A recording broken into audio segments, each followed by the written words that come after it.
안녕하세요. 오늘도 서연살롱을 찾아주셔서 감사합니다. 얼마 전 올림픽 경기를 보다가 느꼈어요. 뭔가에 푹 빠져 열과 성을 다하면 반드시 행운이 찾아오는구나. 그게 물리적인 보상이든 심리적인 만족감이든 말이죠. 제가 딱 그 케이스거든요. 어릴 적부터 누군가의 기댈 상황이 안 되었던 전 그림에 푹 빠져 가족이 그리울 때면 언제나 인물화를 그리곤 했죠.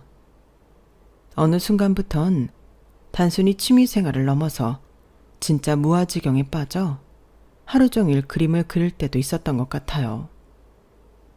그렇게라도 해야 복잡하고 외로워 미칠 것 같은 제 마음이 정리되었거든요. 덕분에 현재 금메달 100개 딴 것보다 더 큰 행운을 얻게 되었어요. 그저 하늘에 감사할 따름이죠. 가족과 일찍 연이 끊기고 혼자 가난하고 어렵게 살아온 제가 그림 따위나 그린다며 비난하던 남친 엄마는 지금 인생의 바닥에서 기고 있어요. 자기 집 100채 있단 소리만 몇 번 하며 그렇게 자랑하더니 지금은 자기 집이 아닌 깜빵에서 살고 있죠. 남의 눈에 피눈물 나게 한 업보인 것 같아요. 돈은 있다가도 없고 없다가도 있는 건데 돈 갖고 사람 개무시했으니 이제 깜빵에서 수감자로서 개무시 한번 당해봐야 그 심정을 알겠죠. 남친 엄마가 깜빵에 갔는데 왜 쌤통이라 생각하냐고요. 제가 그 여자한테 하도 당한 게 많아서 그래요.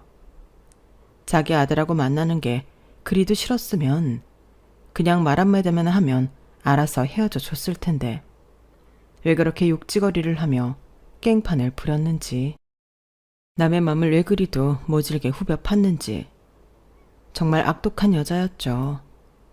이쯤 되니 아직 젊은 제가 얼마나 힘들게 살아왔는지 궁금하시죠?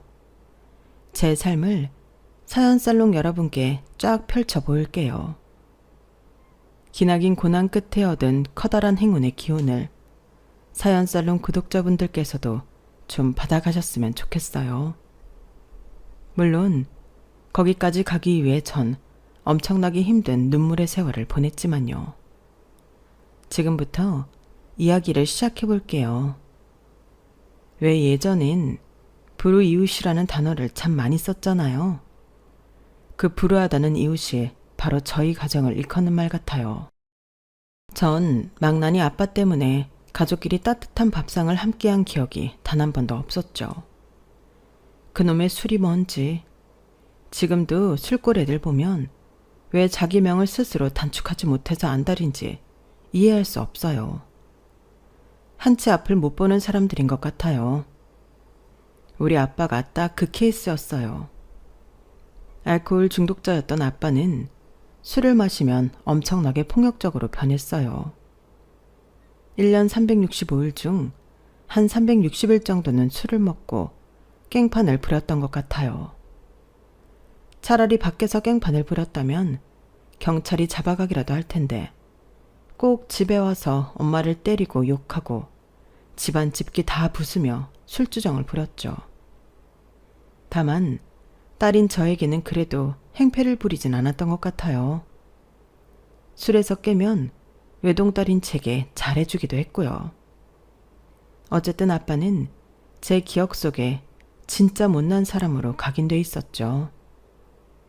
전 그때 기억 때문에 여전히 맥주 한 잔도 입에 안 댄답니다. 아주 술이라면 어렸을 때부터 이 골이 났거든요. 엄마와 제가 112 경찰에 신고를 해봐도 그때 당시에는 부부싸움 정도로 치부하고 그냥 가더군요. 아빠한테 아재요, 술 좀 그만 자셔요 하고 충고 정도 하고 돌아설 뿐이었죠. 주위 사람 모두 아무런 도움이 되지 않았어요. 늘 얼굴이며 몸에 멍자국이 가시지 않았던 엄마는 더 이상 못 참겠는지 야반도주하듯 집을 뛰쳐나고 말았어요. 전 아직 초등학교 취학 전이었는데 잠기가 밝았기에 엄마가 사부작사부작 짐을 싸는 걸 알아챘던 것 같아요. 엄마, 어디가? 방울아, 우리 딸 정말 미안해. 지금은 엄마가 돈도 없고 가진 게 없어서 못 데려가지만 빠른 시일 내에 돈 모아서 우리 딸 데려갈게. 조금만 기다려줘. 네 아빠가 그래도 너한테만큼은 잘해주는 편이니 아빠랑 조금만 살고 있어. 엄마가 꼭 찾으러 올게. 미안해. 사랑해 우리 딸. 비몽사몽간이었고 너무 어렸던 저는 그게 무슨 말인지도 모르고 그냥 다시 잠들었어요. 꿈의 한 장면쯤으로 생각했던 것 같아요. 하지만 엄마가 떠난 건 뼈아픈 현실이었죠. 그 다음 날부터 술독에 빠져 살았던 아빠와 저 둘만이 생활해야 했으니까요. 요리와 청소, 빨래 등을 해주며 날 안아주던 따뜻했던 엄마는 하루아침에 사라지고 말았어요. 아무리 울고불고 해봤자 엄마는 돌아오지 않았죠. 나중에 다 커서 엄마가 이해되긴 했어요. 엄마도 어린 나이였는데 무책임하고 폭력적이었던 남편이 얼마나 무섭고 싫었을까. 제가 그 나이가 되니 다 이해되고 오히려 엄마가 안쓰럽더군요. 아빠는 엄마가 떠나간 후 엄마를 그리워하기도 하고 또 원망도 해가면서 더더욱 인생의 나락으로 빠지고 말았어요. 그 모습을 옆에서 지켜보는 저도 불안하더군요. 급기야 제가 학교 갈 나이가 되자 큰 결심을 한 듯 절 붙잡고 울며 말씀하셨어요. 방울아, 아빠가 면목이 없다. 이제 술 끊고 열심히 살아보려고 해. 자격증 따서 원양어선 타면 돈도 많이 번다고 하니 그때까지 몇 년간만 저기 저곳에서 친구들하고 지낼 수 있겠니? 아빠가 가르친 곳은 바로 동네에 있던 고아원이었어요. 그땐 고아원이 뭔지도 잘 몰랐고 내 나이 또래 친구들과 재밌게 지낼 수 있다는 사실에 마냥 기뻐했죠. 네, 알겠어요, 아빠. 몇 년 뒤에 나 찾으러 오는 거죠? 그동안 학교 잘 다니고 친구들하고 재밌게 놀고 있을게요. 야호! 아빠가 그놈의 지긋지긋한 술을 끊고 열심히 산다고 하니 어린 맘에도 참 좋더라고요. 몇 년 후 아빠를 만나서 정상적으로 행복하게 살 꿈을 꾸며 전 고아원에서 잘 생활하고 있었어요. 하지만 끔찍한 비보가 그리 멀지 않은 시기에 들리더군요. 고아원 원장님께서 절 부르셨죠. 방울아, 너무 놀라지 말고 들어. 너희 아빠가 타신 배가 뒤집혀서 거기 있는 선원들이 많이 죽는 사고가 일어나고 말았어. 너희 아빠도 그중 한 분이야. 구조했을 당시 이미 돌아가셨다는구나. 방울아, 너무 슬퍼하지 말고 여기서 원장님이랑 친구들이랑 열심히 생활하자꾸나. 너도 크면 알겠지만 살다 보면 별일이 다 있는 거야. 세상은 한치 앞을 모르는 거거든. 초등학교 저학년이었던 저는 아빠가 돌아가셨다는 말에 큰 충격을 받고는 한 달 정도는 말도 안 하고 방 안에만 우두커니 혼자 앉아 있었던 것 같아요. 그때 다시 힘을 얻을 수 있었던 건 바로 제가 보물처럼 간직하고 있던 엄마의 사진이었죠. 아빠가 돌아가셨다는데 엄마가 그리도 보고 싶더군요. 원래부터 아빠에 대한 정이 그리 많지 않아서였는지도 모르겠어요. 엄마가 한 번만 날 꽉 껴안아주면 내 마음이 다 치유될 것만 같았어요. 하지만 엄마는 연락이 닿지 않았으니 제 공허한 마음은 채워지지 않았죠. 그때 방 한쪽 구석에 다 부러진 크레파스와 도화지가 보였어요. 엄마의 사진을 옆에 놓고 빈 도화지에 엄마 얼굴을 그리기 시작했죠. 그 그림을 본 고아원 원장님과 친구들이 무척 놀라더군요. 방울아, 너 그림 진짜 잘 그리는구나. 아니, 9살짜리가 이렇게 잘 그릴 수 있는 건가? 이거 고아원 벽에 전시해 놔야겠다. 마침 비냉자도 있으니 말이야. 살면서 무언가 잘한다는 칭찬을 거의 처음 들어본 것 같았어요. 심장이 쿵쾅쿵쾅 뛸 정도로 묘한 기분이었죠. 그 이후로도 시간만 있으면 엄마의 모습을 화폭에 담았던 것 같아요. 엄마가 요리하는 모습, 청소하는 모습, 날 향해 미소 짓던 모습 등등 예전 기억을 끄집어내서 그렸죠. 그림 말고 제가 또 하나 흥미를 가졌던 게 있었어요. 바로 고아원 방문에 붙어있던 영어 포스터였어요. 누가 가르쳐주지도 않았는데 알파벳이며 발음 기호, 단어 철자까지 다 외우고 있자 그걸 눈여겨보고 있던 고아원 원장님께서 제게 큰 제안을 하셨어요. 방울아, 누가 가르쳐주지도 않았는데 영어를 이렇게 잘하는 걸 보니 네가 그림뿐 아니라 언어에도 소질이 있구나. 교육 쪽에 종사하는 미국인 부부가 있는데 우리나라 아이를 입양하고 싶다는구나. 미국에서 미술 교육도 받으며 큰 꿈을 펼쳐본 게 어떻겠니? 미국이요? 미국이 어디 있는데요? 차 타고 가면 얼마나 걸리는데요? 차로는 갈 수 없고 비행기 타고 슝 날아서 가야 하는 먼 곳이야. 이번에 양어머니 양아버지께서 한국으로 방문하신다고 하니 내가 널 적극적으로 소개시켜 줄게. 알았지? 전 고아원 원장님이 시키는 대로 입양하려는 미국인 부부를 보며 방긋방긋 웃었어요. 제가 아는 서툰 영어를 해보기도 했고요. 그런 제가 귀여웠는지 전 그들에 의해 선택이 되어졌고 미국으로 향하게 되었죠. 단순히 영어 포스터에 관심을 보였다는 이유만으로 입양아로 선택된 저는 처음에 꿈에 부풀어서 가게 되었죠. 하지만 제 예상과는 달리 제가 직접 봤던 미국 풍경은 공항, 집, 그리고 병원 정도였어요. 그 흔한 공원 한 번 나가지 못했죠. 인자한 줄만 알았던 양부모님들은 서로 피 터지게 싸우더군요. Why? Why? 이 단어만 알아들었어요. 아마 서로 날 왜 입양했냐며 싸웠던 것 같아요.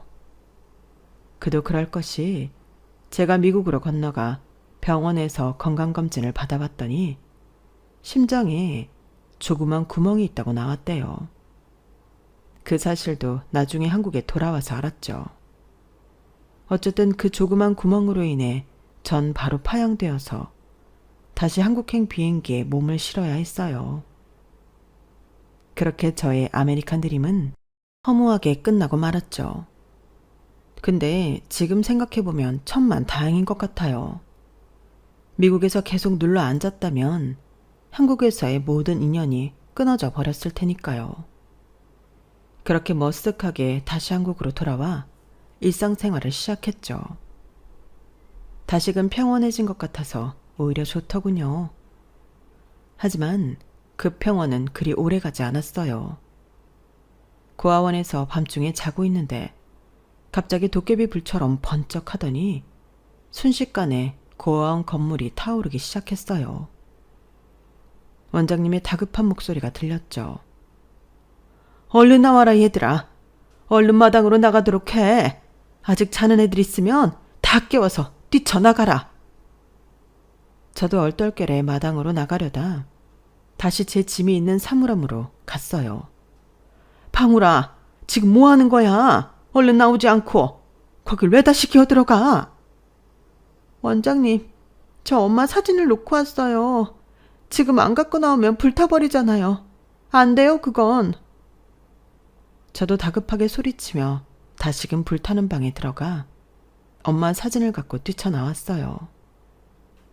나오다가 발을 헛디뎌 넘어지고 말았고 엄마 사진의 3분의 1이 불타고 제 팔에도 화상을 크게 입는 사고가 나고 말았죠.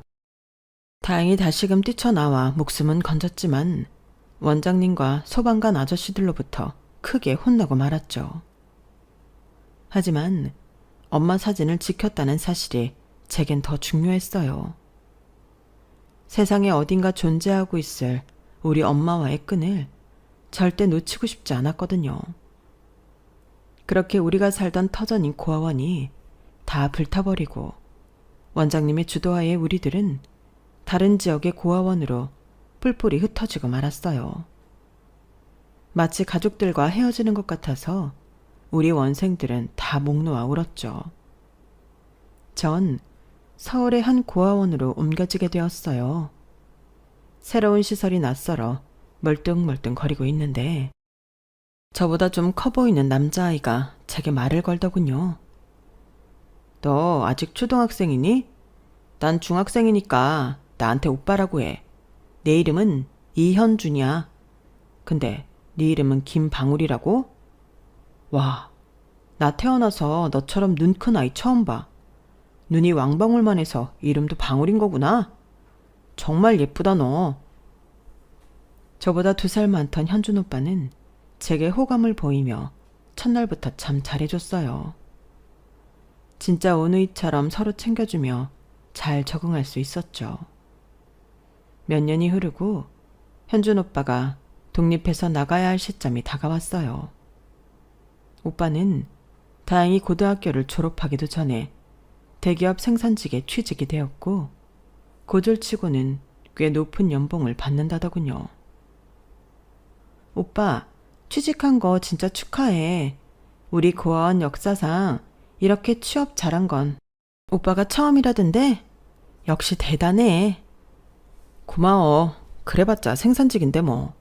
그래도 몸으로 열심히 일해야지. 방울아, 너 화가가 되고 싶다고 했지?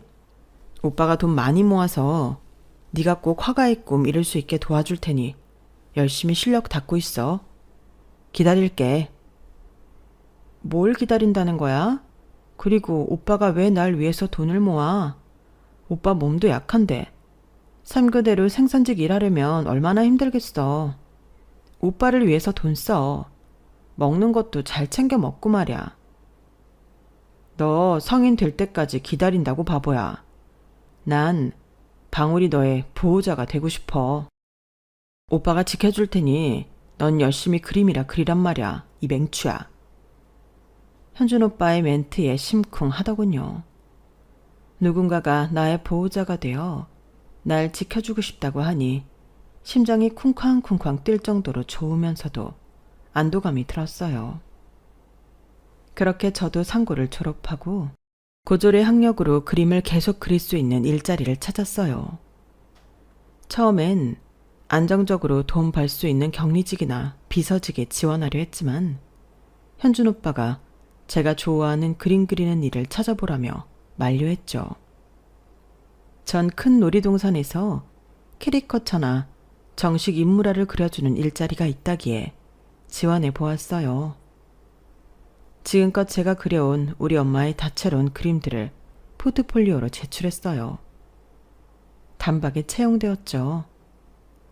20살이 되어 현준 오빠와 정식으로 사귀게 되었고 우린 이미 가족 같은 사이이기에 나중에 결혼해서 가정을 꾸릴 계획까지 자연스레 세웠어요. 그런데 청천벽력 같은 소식이 들려왔어요. 오빠가 일을 하며 너무 자주 코피를 쏟고 화장실에서도 피를 본다고 하더군요.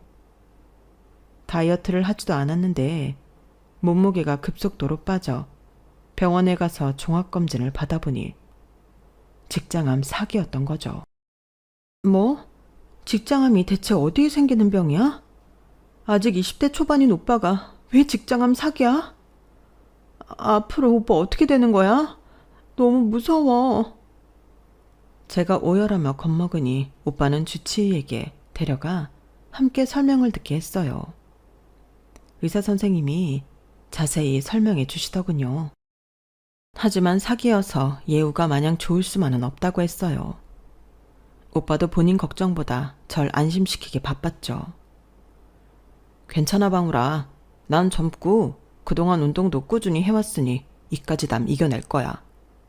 이제 그만 걱정하고 그만 울어. 이러다 네가 나보다 더 먼저 쓰러지겠어. 하지만 걱정이 되는 건 어쩔 수 없었어요. 오빠가 고아원에 오게 된 건 오빠의 부모님이 2분 다 암으로 돌아가셨기 때문이란 걸 알고 있었거든요.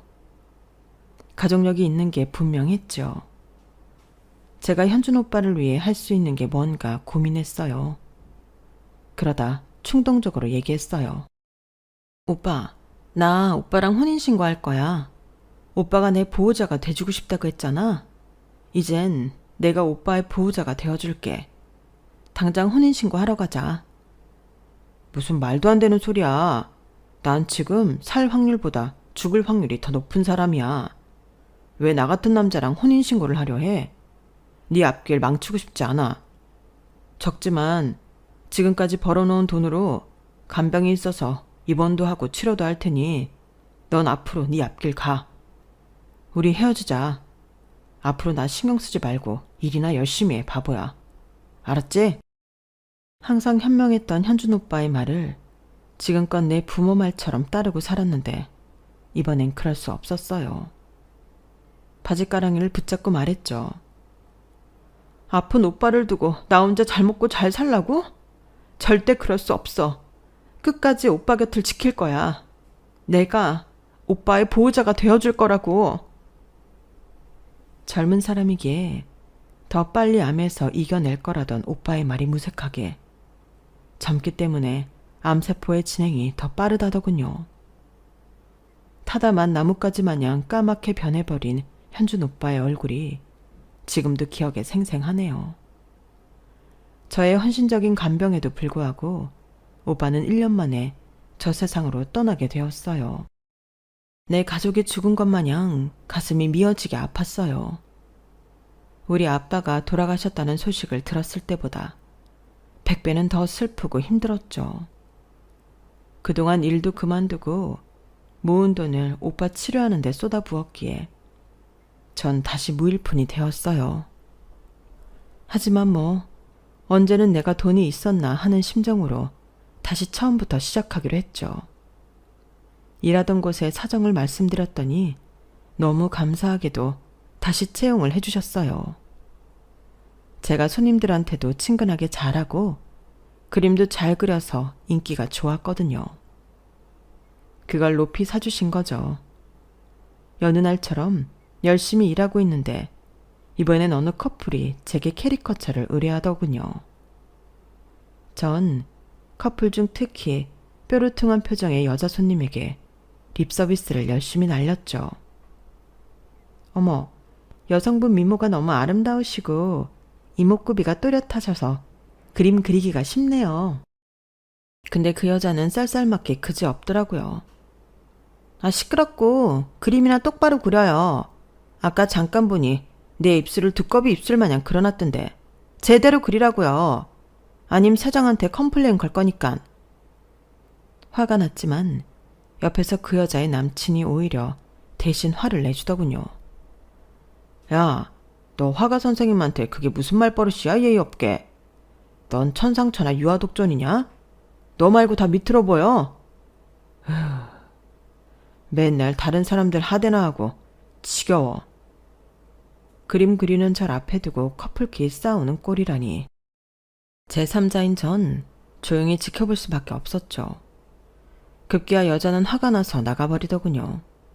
그 뒤통수에 대고 남자가 야, 오늘부로 너랑 끝이다. 네 지랄 맞은 성격 받아주는 것도 이제 끝이라고. 아우 시원해. 이러더군요. 제 눈앞에서 결발한 남자는 저를 화가 선생님이라고 칭하며 굽신거렸어요. 아유, 화가 선생님. 영업하시는데 난리쳐서 죄송합니다. 그림 가격은 다 지불할게요. 근데 정말 그림은 잘 그리시네요. 뒤에 기다리는 손님이 없으니 그럼 제 개인 초상화도 하나 그려주시겠어요? 그림 2장값 다 지불할게요. 무슨 두 얼굴의 사나이도 아니고 방금 결발한 본인 여친한테는 고래고래 소리를 지르더니 저한테는 엄청나게 상냥하게 굴더군요. 돈을 지불한다니 그림을 원하는 대로 다 그려줬죠. 이럴 수가. 진짜 제 얼굴하고 똑같네요. 무슨 사진 찍은 것 같아요.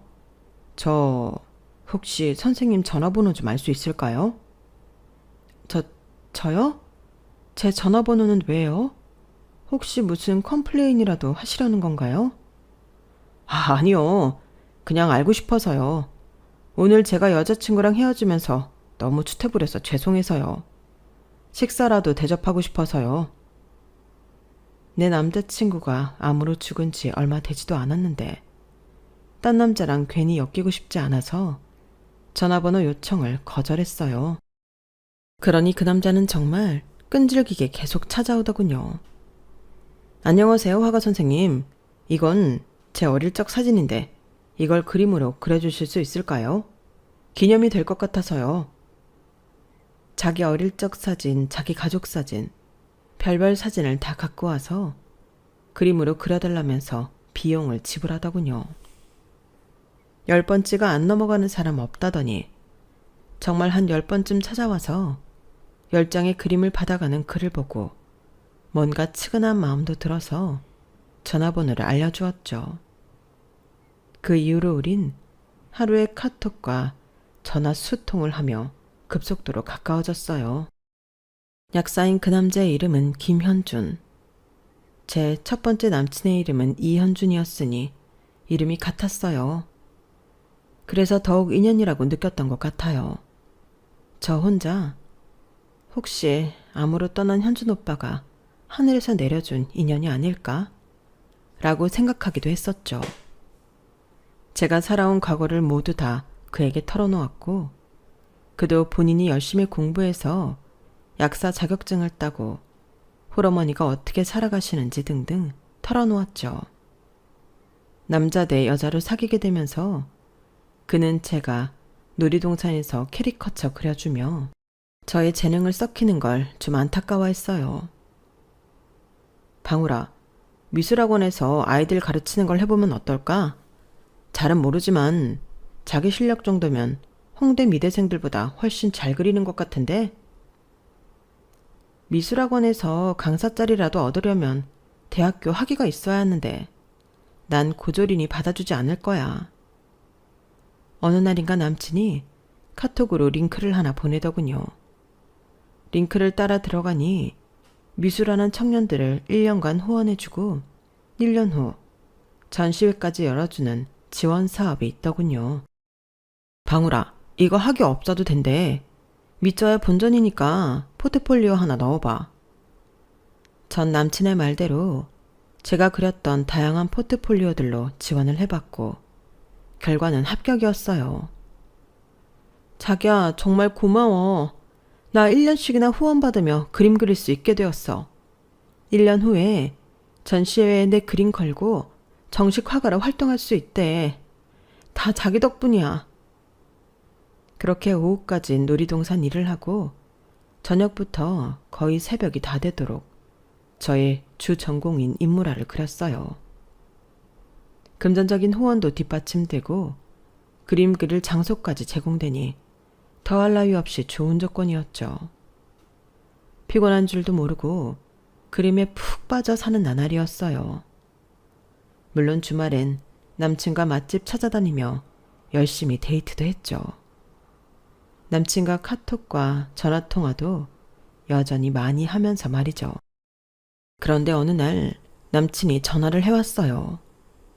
기쁜 마음으로 받았다가 웬 쌍욕 폭탄을 먹었죠. 야 이년아, 네가 김방울인가 은방울인가 하는 년이냐? 아우, 내가 우리 아들하고 너 사이에 오간 카톡 수개월치를 보다 눈이 빠지는 줄 알았다. 아우, 혈압이야.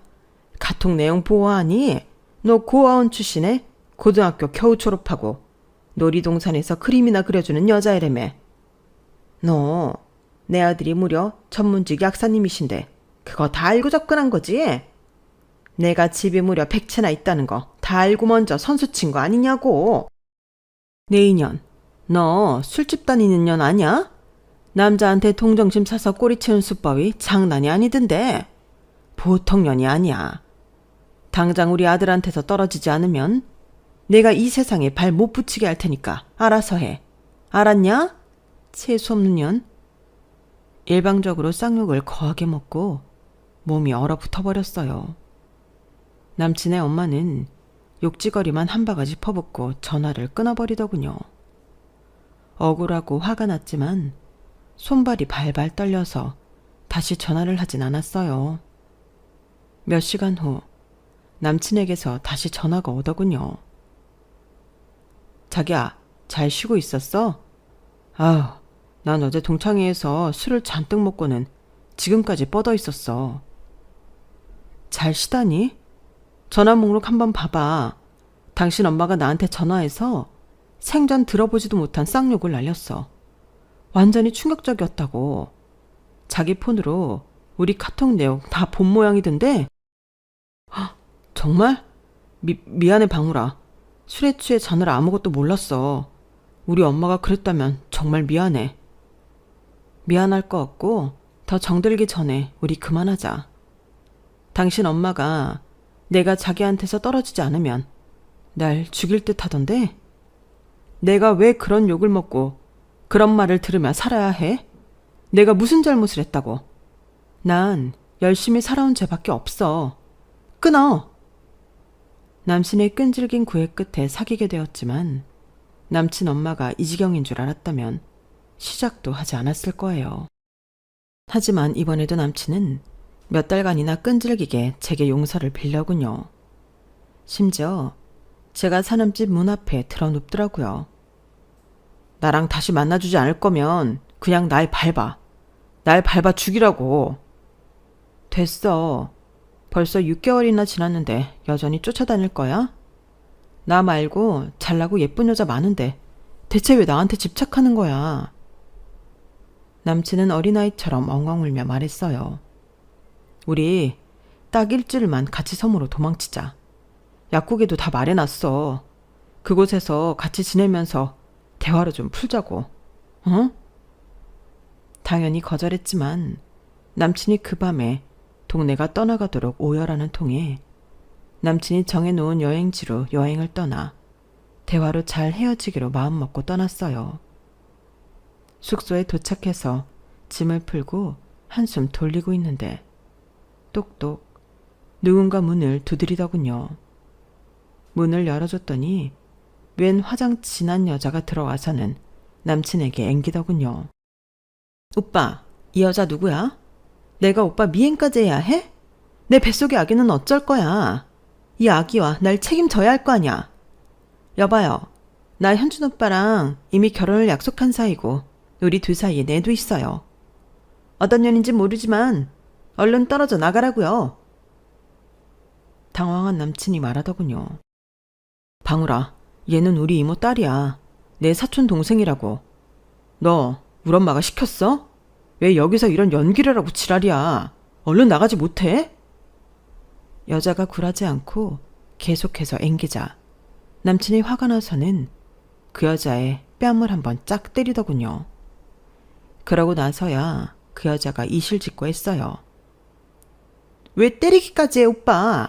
이모가 나보고 오빠 미행해서 여자친구인 척 연기하면 하룻밤에 100만 원 준다고 했단 말이야. 우리 엄마한테 다 이를 거야. 남친의 말대로 그 여자는 사촌 여동생이었고 남친 엄마의 사주를 받고 와서 쇼한 거였어요. 황당했어요. 그 정도로 날 떼어내려 하는 남친 엄마나 연기하던 사촌 여동생이나 어이없기 마찬가지였어요. 자기야, 이렇게까지 자기 엄마가 날 싫어하는데 다시 재회며 결혼이며 그게 가당키나 한 말이야? 더 이상 수고 말고 우리 지금 서울로 올라가서 마무리 짓자. 남친한테 일방적으로 이별을 구하고는 저 혼자 서울로 올라와 버렸어요. 가까스로 고속버스를 예매하고 올라오는데 차 안에서 그리도 많이 눈물이 나더군요. 별별 생각이 다 들면서 말이죠. 이 세상에서 난 이렇게도 환영을 못 받는 존재인가? 나처럼 돈 없고 가족 없고 한 사람들은 그냥 버러지 취급밖에 못 받는구나. 엄마, 너무 보고 싶어요. 꼭 날 찾으러 온다고 했잖아요. 그 약속 왜 안 지키는 거예요? 엄마, 어디 있어요? 남친과 헤어지고 다음날 다시 일터로 나가 그림을 그리고 있는데 웬 심술궂어 보이는 아줌마가 씩씩거리며 와서는 다짜고짜 내 머리채를 쥐어잡더군요. 야 이년아, 너 아직도 내 아들과 만나는 거냐? 내 귀한 약사 아들을 니까지가 왜 힘들게 하는 거야? 우리가 집만 100채 소유한 체벌인데 너 같은 거지를 며느리로 들일 순 없다. 너 우리 집 재산 보고 덤비는 거지? 내 인연 잘 만났다. 오늘 한번 단판을 짓자. 저도 더 이상 참을 수 없었어요. 일터에서 잘릴 각오하고 덤벼들었죠. 뭐? 아줌마, 내가 헤어지자는데 당신 아들이 자꾸 쫓아오고 지랄하는 걸 나보고 어쩌란 거야. 당신 아들 단속이나 잘해. 당신네 집이 100채건 1000채건 무슨 상관이야. 돈이면 단줄 아나. 내가 당신처럼 돈에 환장한 사람으로 보여? 자꾸 욕하고 때리고 하면 내가 무너질 것 같아? 내가 나이는 어려도 산전수전 공준전까지 다 겪은 사람이야. 남의 일터에 와서 왜 지랄이야? 그렇게 육탄전을 벌였고 경찰이 와서야 잠잠해졌죠. 경찰은 CCTV를 보고 남친 엄마가 날 먼저 때리며 욕했다는 걸 확인했어요. 그래도 같이 치고받았으니 합의를 하라고 하더군요. 어떻게 소식을 알았는지 남친이 경찰서에 달려와서 내게 무릎을 꿇었어요. 방울아, 정말 미안해. 널 붙잡은 건 다 내 잘못이야. 우리 엄마가 한 짓 다 용서해줘. 내가 뭐 잘못한 게 있다고 이런 취급을 받아야 해? 내가 당신한테 먼저 꼬리친 적 있어? 돈 없고 백 없으면 이런 취급 받아야 하는 거야? 다시는 나한테 연락하지 마. 그렇게 만인 앞에서 완전히 우리의 이별을 못 받고는 집으로 왔어요. 분을 삭히다 못해 몸살이 날 정도로 몇 날 며칠을 아파서 누워있었죠. 누워서 핸드폰으로 유튜브를 보는데 사건 사고 고발하는 채널에서 익숙한 쌍판태기가 보이더군요. 바로 남친 엄마와 남친이었어요. 빌라왕? 자금도 없는 사람들이 빌라 100채를 갭으로 사들여 보증금도 돌려주지 않은 채 세입자들에게 막대한 피해를 끼치고 있다는 내용이었어요. 그런 놈들이 한 명이 아니더군요. 공중파 TV 같으면 가해자 얼굴까지 노출되진 않았을 텐데 유튜브에서는 그들의 얼굴선은 나오더군요. 신상과 함께 말이죠. 그 엄마의 머리로 혼자 생각해낸 사기가 아니라 남친이 계획한 수작이었어요. 착하고 똑똑한 줄로만 알았던 남친이 순 사기꾼이었던 거죠. 집 100채 있다고 돈 자랑하며 나에게 모욕 줬던 남친 엄마는 순 깡통집 100채를 갖고 있던 거였어요. 그것도 돈 없는 세입자들에게 큰 피해를 끼치면서까지 말이죠. 얼마 뒤 남친에게서 연락이 오더군요. 역시나 엉엉 울면서 말이죠. 나랑 우리 엄마 어떻게 방울아? 갭 투자가 대체 뭐가 잘못이란 말이야. 난 정당하게 투자한 건데 경찰에선 우리 보고 사기꾼 모자래. 당장 잡혀가게 생겼다고. 야, 이 새끼야. 울지 말고 잘 들어. 돈 없이 하는 게 투자냐? 보증금 돌려줄 자산도 없으면서 집은 왜 그렇게 많이 사들여? 보아하니 공인중개사랑 짜고 한 것 같은데 나쁜 짓 하는 놈들은 싹 다 감옥에 가야 해. 끊어. 순 사기꾼이었던 남친한테 욕 한 바가지 해주고 끊어버리니 속이 다 시원하더군요. 남친과 남친 엄마, 같이 짜고 속여먹은 공인중개사, 그 외의 사람들 다 콩밥을 먹게 됐다는 소식을 한참 후에 전해드릴 수 있었어요. 꽤나 충격적인 사건이었지만 권선징악, 사필귀정이라고 생각했어요. 전 입에 풀칠하기 위하여 다 잊고 다시금 붓을 들어야 했죠. 청년 후원을 받은 지 어느새 1년이 지나고 약속한 기한이 되어 그동안 그렸던 작품들을 갖고 협회를 찾아갔어요. 저의 그림들은 주로 엄마 사진을 모티브로 한 인물화였어요. 어렸을 때부터 항상 그래왔듯이 엄마의 일상생활하는 모습들을 상상하며 표현한 작품들이었죠. 이젠 엄마의 얼굴을 안 본 지 너무 오래되었기에 사진 한 장만으로 그 움직임을 상상해서 그려야만 했어요. 한 장 한 장 그림을 완성할 때마다 엄마에 대한 그리움은 뭉게뭉게 더 커져만 갔죠. 그런데 제 그림을 보신 협회 관계자분께서 깜짝 놀라며 말씀하시더군요. 아니, 김방울 씨, 언제 후원자분 만난 적 있나요? 후원자분 얼굴을 어떻게 알고 이렇게 정성스레 표현했나요? 사업차 워낙 바쁘신 분이라 본인이 후원해 주시는 청년화가분들하고 대면 한번 못 해봤다고 하시던데? 곧 오실 거니까 이따 한번 만나보시죠. 네? 후원자분이요? 아, 전 얼굴도 모르고 성함도 모르는 분인데 후원자분 얼굴하고 많이 닮았나요? 이 인물들은 다 저희 엄마 사진 보고 그린 거예요. 그때 저쪽에서 또각또각 구둣소리를 내며 어떤 여성분이 이쪽으로 오셨어요. 황성춘 회장님, 저분이 1년간 청년들 후원해 주신 분이니까 가서 인사드려요. 협회 관계자분의 안내에 따라 날 지난 1년간 후원해 주셨다는 분께 인사드리러 갔는데 진짜 깜짝 놀라서 그 자리에 주저앉을 뻔했어요. 바로 사진 속 내 엄마와 똑같이 생기셨더군요. 저도 모르게 엄마 라는 말을 내뱉었죠. 엄마라는 말을 들은 그 여성분의 대답이 더 놀라웠어요. 너 방울이니? 우리 방울이 어릴 적 모습이랑 똑같이 생겼는데?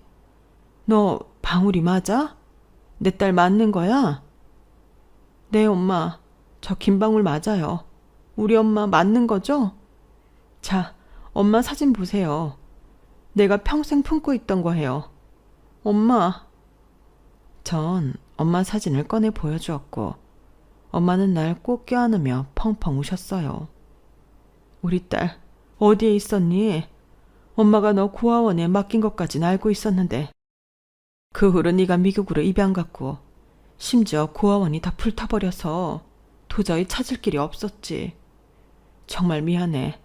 이 엄마가 죽을 죄를 졌다. 네가 이렇게 한국에 있는 줄 알았다면 무슨 수를 써서라도 널 찾았어야 했는데 지난 1년간 날 후원해준 사람이 내 엄마였을 줄은 꿈에도 몰랐죠. 그토록 애틋하게 그리워했던 엄마가 나와 멀지 않은 곳에 있었다는 게 너무 신기했어요.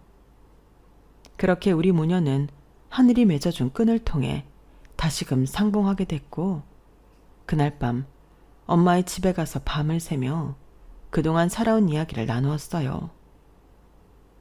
엄마는 널 버리고 온 죄책감에 그 후로 재혼하지 않고 아이도 안 낳고 완전히 혼자 지내고 있었어. 엄마의 생활이 조금 안정된 후에 널 찾으려고 백방으로 노력했는데 도저히 찾을 방법이 없더구나. 돈을 좀 벌고 나서는 그 돈으로 사설 탐정도 써보고 광고도 내고 현수막도 걸고 별짓을 다 해봤지만 연락은 없었지. 반쯤 포기하고 있었는데 딱 널 만났구나. 세상에 이런 일이 있다니. 엄마는 다행히 성공한 사업가가 되어 있었어요. 너무 신기하게도 미술용품들을 제작하여 주로 외국에 수출하는 사업이라 하더군요. 제가 그림의 소질을 보였던 건 엄마의 피를 물려받은 게 확실했어요. 엄마가 어렸을 때 우리 방울이 얼굴도 그려주고 그랬던 거 기억 안 나지? 워낙 어려서 아마 기억 못할 거야. 술 취한 너희 아빠한테 구박당하고 서러울 때면 그림 그리는 걸 통해서 내 한을 좀 풀고 그랬던 것 같아. 네가 그림 그리기를 좋아하는 엄마를 꼭 닮았나 봐. 엄마는 이제 우리 방울이 뿐이야. 앞으로 더 열심히 살아야 할 원동력을 찾았어. 엄마가 최대한 밀어줄 테니 못했던 그림 공부도 하고 네가 원하는 거 다 해도 좋아. 이 세상은 넓으니 마음껏 날개 펼치고 살아. 능력 있는 엄마의 전폭적인 지원 덕분에 전 지금 프랑스 유학을 준비 중이에요. 미국으로 유학 갈 생각도 해봤지만 어릴 적 심장에 작은 구멍이 있다는 이유로 날 내친 미국인 양부모들이 있는 나라에 다시 가고 싶지는 않더군요. 예술의 나라 프랑스에서 마음껏 공부하며 제 예술 세계를 펼쳐보려 합니다. 사람 팔자 참 뒤웅박 팔자죠. 한치 앞을 몰라서 재밌는 게 바로 우리 인생인 것 같아요. 모든 게 다 정해져 있고 뻔히 다 알 수 있다면 얼마나 재미없고 지루하겠어요. 삶의 불확실성 속에서 소소한 행복을 찾아가는 게 현명한 선택인 것 같아요. 그러다 보면 저처럼 하늘에서 행운이 뚝 떨어질 수도 있잖아요. 제 이야기를 끝까지 경청해 주신 사연살롱 여러분들께 저의 큰 행운의 기운을 드립니다. 모두들 복 받으시길 바랍니다.